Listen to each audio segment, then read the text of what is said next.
The Black Forest region of southwest Germany is world famous for its cuckoo clocks, which have either 1-day or 8-day movements, meaning that's how long they run on one winding. The standard feature is a little bird that emerges and cuckoos when the clock strikes. Some clocks also play music and have moving figures.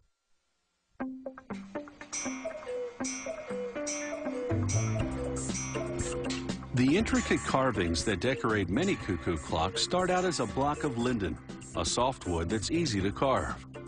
An artisan first outlines the basic shape using a stencil and paint, then cuts it out with a jigsaw. Here he's cutting 3 blocks at once. To steady the piece, he mallets it to nails protruding from a block of wood. Then he begins carving, using up to 50 different knives to sculpt exceptionally fine detail. The clock cases these carvings decorate are made of pine or plywood, depending on the model. Often a case has no carving at all. Instead, an artist paints an elaborate design. Some cases feature a combination of painting and carving. The technical artistry is on the inside. The clock's brain, called the movement, is a system of brass and steel gears.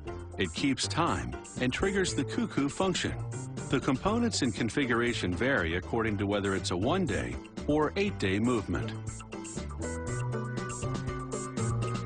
Workers sandwich the movement between 2 brass plates, connecting them at the corners with long screws. Then on the outside, they install the mechanism that times the chime.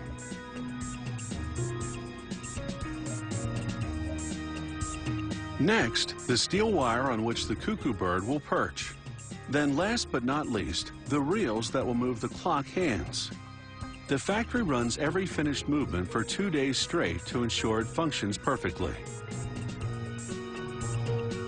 The first part that goes on the clock case is the dial. They tack it with tiny nails. Next, the wooden cuckoo bird. They insert the movement's perch wire through a hole in his foot, then secure it with a screw so he doesn't fly off. After trimming his tail so he'll fit, they screw the movement, bird and all, inside the case. Next, the steel wires that operate the components that produce the cuckoo sound. We'll see them shortly. And finally, the dial's wooden hands. Every cuckoo clock has 2 chains that regulate the speed at which the movement gears turn. As we see here in slow motion, an automated machine makes these chains 1 link at a time by first cutting, then bending pieces of brass wire.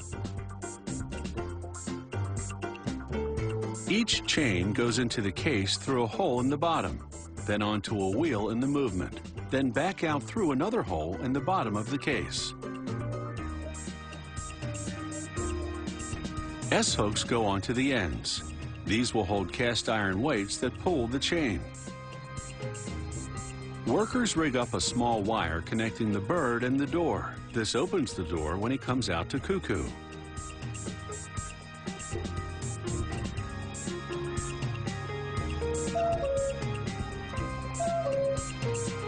As this demonstration shows, the bird's cuckoo is actually the sound of air pumping in and out of 2 miniature bellows. Before each cuckoo, the hammer on the end of this steel wire hits a tiny gong.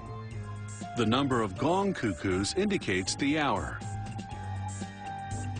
After connecting the bellows to the movement, there's just 1 step left, running a wire from the movement through the bottom for the pendulum. The technical choreography can now begin.